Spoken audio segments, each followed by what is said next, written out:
Today I'm gonna make you revise complete transaction of spinal cord. Transaction का मतलब होता है स्पाइनल कॉर्ड में किसी भी लेवल पे इंजरी की वजह से या फिर लेजन की वजह से उसका ब्रेन स्टेम के साथ और बॉडी के साथ कनेक्शन इंटरप्ट हो जाए. That is called the transaction of spinal cord. Today I am gonna tell you everything about complete transaction of spinal cord. Complete transaction का मतलब है जहां पे इंजरी हुई होगी उस लेवल के सारे फाइबर्स डैमेज हो जाएंगे. Now the cause for complete transaction of spinal cord can be spinal cord dislocation, blood vessel occlusion और गनशॉट इंजरी. ना स्पाइनल कॉर्ड की इंजरी के बाद जो भी चेंजेस आएंगे we have divided it into 3 stages. One is stage of spinal shock, other is stage of reflex activity, third is stage of reflex failure. Stage is stage of spinal shock, जहाँ पे spinal cord के function and reflex would be lost, जिसकी वजह से paralysis हो सकता है और मसल टोन डिक्रीज हो जाएगी. And second is stage of reflex activity, जहाँ पे जो रिफ्लेक्सेस लॉस हुए थे फर्स्ट स्टेज में वो दोबारा से आना शुरू हो जाते हैं, but the muscle tone might be increase and there might be exaggerated response. And third is stage of reflex failure, जहाँ पे the reflexes might be decreased or become unpredictable and over the time muscle wasting would start. As I have enumerated all the stages, I am going to talk about what are the various effects, what is the cause and what are the various characteristic feature of each and every stage of complete transaction of spinal cord. So the first is stage of spinal shock, जिसमें जिस level पे injury हुई होगी उसके नीचे के spinal cord के सारे फंक्शन, सारे रिफ्लेक्स वो सारे लॉस हो जाएंगे या फिर सीज हो जाएंगे. The cause for it can be क्योंकि अपर ब्रेन स्टेम से जितना भी न्यूरोनल डिस्चार्ज होता है वो स्पाइनल कॉर्ड की एक्टिविटी को कंट्रोल करता है. अगर ऊपर से हम kind of we can say signals नहीं आएंगे तो स्पाइनल कॉर्ड अपना फंक्शन नहीं करेगी. इसकी वजह से मसल पैरालिसिस हो जाएगा, मसल का टोन डिक्रीज हो जाएगा. So that is the cause for first stage. And talking about the duration and severity of the stage, it depends on the evolution of the animal.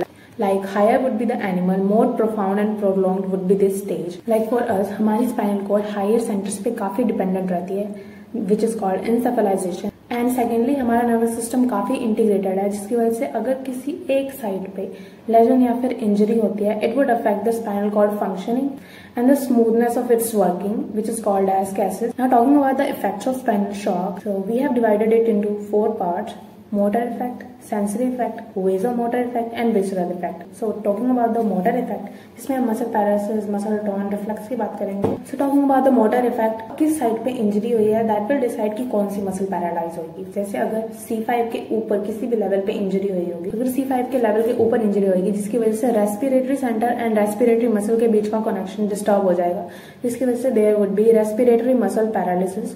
And second is अगर C5 के नीचे injury हुई है तो चारों के चारों limb का पैरालिसिस हो जाएगा, जिसको हम बोलते हैं क्वाड्रिप्लेजिया. एंड थर्ड इज अगर दो स्पाइनल कॉर्ड में 2 इन्लार्जमेंट होते हैं, सर्विकल एंड लंबोसेक्रल.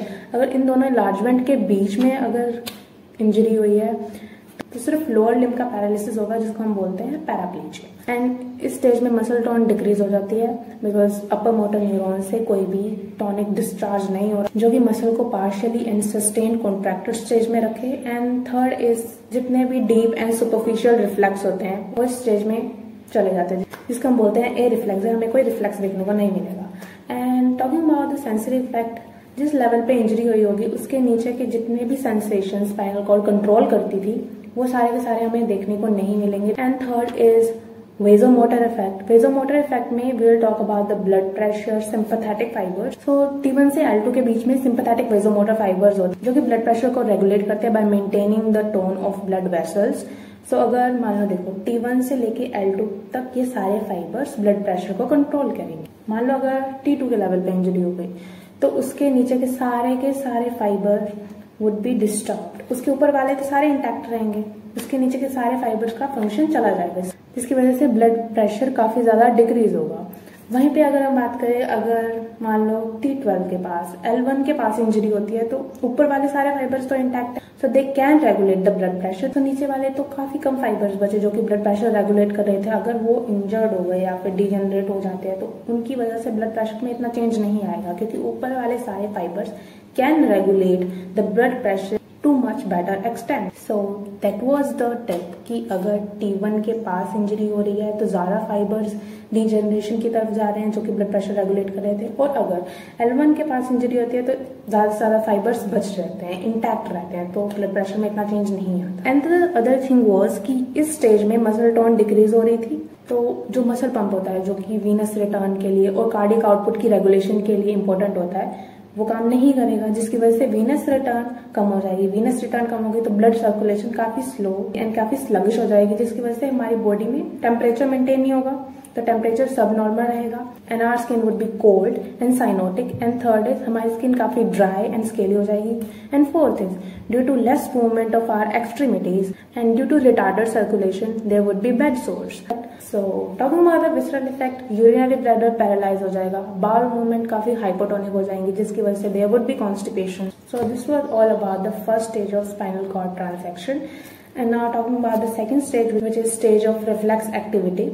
इसमें क्या होता है, जितने भी रिफ्लेक्सेस लॉस हुए थे या फिर मसल एक्टिविटी लॉस हुई थी वो दोबारा से रीगेन होना स्टार्ट हो जाती है and that's why it is called the stage of recovery. So सबसे पहले स्मूथ मसल्स की एक्टिविटी रीगेन होना स्टार्ट होती है, जिसकी वजह से there would be reflex evacuation and reflex defecation. And secondly blood vessel की जो सिंपैथेटिक टोन है वो दोबारा से वापस आ जाती है, जिसकी वजह से जितने भी लेस वीनस रिटर्न की वजह से जो भी फर्स्ट स्टेज में इफेक्ट हमें देखने को मिले थे वो सारे के सारे गायब हो जाएंगे। जैसे ड्राई एंड स्केली स्किन थी वो स्वेट करना स्टार्ट कर जाएगी, बेड सोर्स थे वो हील होना स्टार्ट हो जाएंगे, जो हमारी कोल्ड एक्सट्रीमिटीज या फिर साइनोटिक एक्सट्रीमिटीज थी वो भी सही होना स्टार्ट हो जाएंगी and more importantly blood pressure normal level पे आ जाएगा। And the third muscle to talk about is skeletal muscle. Skeletal muscle में सबसे पहले फ्लेक्सर्स की एक्टिविटी हमें देखने को मिलेगी। फ्लेक्सर मसल्स की टोन इंक्रीज हो जाएगी या फिर नॉर्मल लेवल पे आ जाएगी, जो फ्लैसिड स्टेज में थी अब वो नॉर्मल लेवल पे आ गई है। तो क्योंकि एक्सटेंसर्स की अभी टोन नहीं आई है, जिसकी वजह से the limbs would be in flexed position and this is called paraplegia in flexion. यहाँ पे अभी भी मसल पैरालिसिस है, पर क्योंकि यहाँ पे हमें कांस्टेंट रिफ्लेक्स एक्टिविटी देखने को मिल रही है, so there would be no muscle wasting as it could be seen in first stage, अगर वो स्टेज काफी ज्यादा लंबे समय तक रहती। अब फ्लेक्सर मसल की टोन वापस आ गई है, उसके बाद उसके रिफ्लेक्स भी वापस आ जाएंगे and you can see positive Babinski sign there. And third is extensor के रिफ्लेक्स भी वापस आ जाएंगे, like knee jerk reflex, ankle jerk reflex, and here you might see exaggerated extensor reflex. The fourth you can see is mass reflex, जिसमें if you scratch the skin over anterior abdominal wall or lower limb, then you can see the flexor muscles over there contracting and it helps in evacuation of bladder. So this reflex is a part of treatment for the paraplegic patients so that they can have a good control over bladder and bowel movements.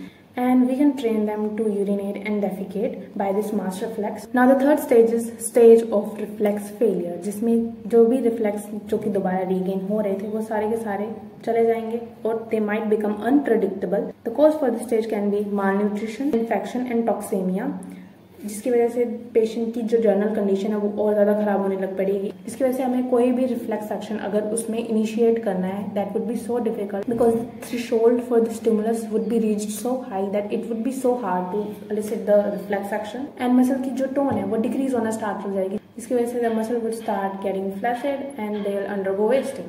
So this was all about the complete transaction of spinal cord. So again summarizing it, it has three stages. Stage of spinal shock, stage of reflex activity, stage of reflex failure. Stage of spinal shock में हमें सारा बताना है कि spinal cord की proper functioning ना होने की वजह से what are the motor effects, sensory effects and vasomotor and visceral effects. And second stage में you will tell कि कौन कौन से reflex वापस आ जाएंगे, कौन सा पहले आएगा, कौन सा बाद में आएगा. And third में तुम्हें बताना है कि reflex को initiate करने में काफी ज्यादा stimulus चाहिए and there would be no mass reflex and there you will see muscle wasting and all. So it was all about, you know, complete transaction of spinal cord. In next video I'll be covering the incomplete transaction and hemisection. Bye.